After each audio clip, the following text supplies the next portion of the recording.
اس کی آواز بھر آ گئی۔ آنسو مٹی میں جذب ہو گئے، جیسے زمین بھی اس دکھ کو قبول کر رہی ہو۔ اسی رات کسی نے پہلی بار اسی ماں کو سمجھنے کی کوشش کی۔ ایک اجنبی جو قبرستان سے گزرا، اس نے ماں کی لوری سنی اور رک گیا۔ اسے لگا جیسے یہ آواز کسی زخم پر مرہم رکھ رہی ہو۔ اس نے بعد میں لوگوں کو بتایا کہ یہ پاگل پن نہیں، یہ ماں کا وہ پیار ہے جسے قبر بھی قید نہیں کر سکتی۔ یہ کہانی ہمیں یاد دلاتی ہے کہ ماں کا رشتہ صرف جسمانی نہیں ہوتا، یہ روح تک پھیلا ہوتا ہے۔ موت جسم کو جدا کر سکتی ہے مگر رشتوں کو نہیں۔ وہ ماں آج بھی کہیں نہ کہیں ہوگی، شاید اب اس کے قدم قبرستان کی طرف نہ جاتے ہوں مگر اس کی دعائیں اب بھی آسمان کی طرف اٹھتی ہوں گی۔ اس کی لوری شاید اب آواز میں نہ ہو مگر دل میں ضرور گونجتی ہوگی، کیونکہ ماں کے لیے بچہ کبھی مرتا نہیں، وہ بس ایک اور دنیا میں سو جاتا ہے، اور ماں ہمیشہ اس کی نیند کی رکھوالی کرتی رہتی ہے۔ یہی اس داستان کا سب سے بڑا سچ ہے، اور یہی وہ حقیقت ہے جو اس کہانی کو ایک ماں کی نہیں بلکہ پوری انسانیت کی کہانی بنا دیتی ہے۔ یہاں سے اس کہانی کا دوسرا باب شروع ہوتا ہے، وہ باب جہاں ماں کے دکھ نے صرف آنسوؤں کی شکل نہیں رکھی بلکہ آہستہ آہستہ ایک عجیب سی خاموش طاقت اختیار کر لی۔ وقت گزرتا رہا اور گاؤں کے لوگوں نے محسوس کیا کہ وہ ماں اب پہلے جیسی نہیں رہی۔ اس کی آنکھوں میں اداسی تو تھی مگر ساتھ ہی ایک عجیب سا سکون بھی آ گیا تھا، جیسے اس نے اپنے درد سے سمجھوتا کر لیا ہو۔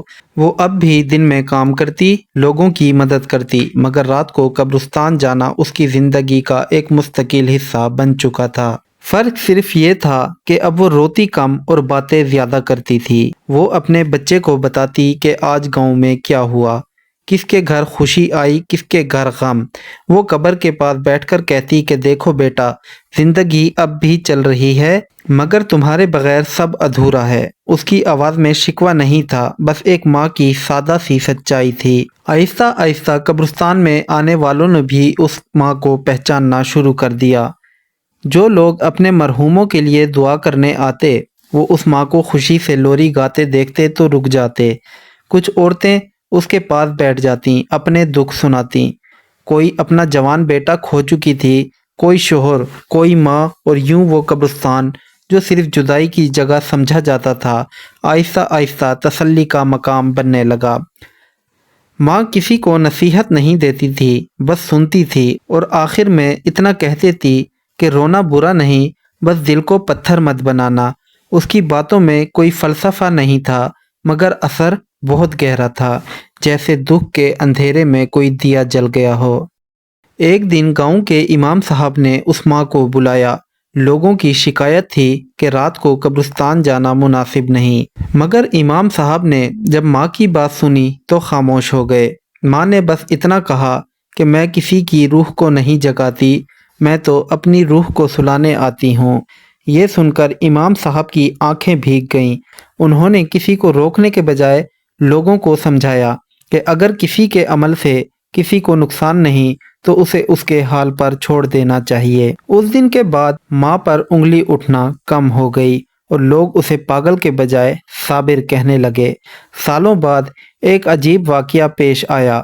گاؤں میں ایک بچہ شدید بیمار پڑا۔ ماں باپ پریشان تھے، دوائیں بے اثر تھیں۔ کسی نے مشورہ دیا کہ اس ماں سے دعا کراؤ جس کا دل دکھ سے ٹوٹ چکا ہو، کیونکہ ٹوٹے دل کی دعا جلد قبول ہوتی ہے۔ وہ ماں آئی، اس نے بچے کے سر پر ہاتھ رکھا۔ کوئی لمبی دعا نہیں تھی، بس وہی لوری آہستہ سے گنگنائی جو وہ اپنی قبر پر گایا کرتی تھی۔ چند دنوں بعد بچہ سنبھلنے لگا۔ لوگوں نے اسے کرامت کہنا شروع کر دیا، مگر ماں نے کبھی اس بات کو قبول نہیں کیا۔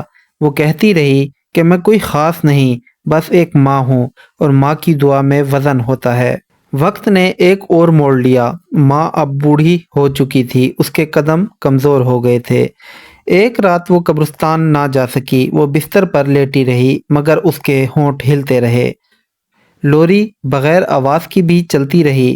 صبح لوگوں نے دیکھا کہ ماں خاموشی سے اس دنیا سے رخصت ہو چکی ہے۔ اس کے چہرے پر وہی سکون تھا جو برسوں بعد آیا تھا۔ اسے اسی قبرستان میں دفن کیا گیا، اپنے بچے کی قبر کے قریب، جیسے زندگی کے آخر کار ماں اور بچے کو پھر سے ملا دیا ہو۔ کہا جاتا ہے کہ آج بھی کچھ راتوں میں جب ہوا ہلکی سی سرگوشی کرتی ہے تو قبرستان کے اس کونے سے لوری کی آواز محسوس ہوتی ہے۔ شاید یہ صرف وہم ہو یا شاید یہ یاد ہو، مگر ایک بات سچ ہے کہ ماں کا پیار نہ قبر میں دفن ہوتا ہے نہ وقت کے ساتھ مٹتا ہے۔ یہ کہانی یہیں ختم نہیں ہوتی، یہ ہر اس دل میں زندہ رہتی ہے جو کسی اپنے کو کھو کر بھی محبت کرنا نہیں بھولتا، اور یہی اس داستان کا دوسرا باب نہیں بلکہ اصل انجام ہے۔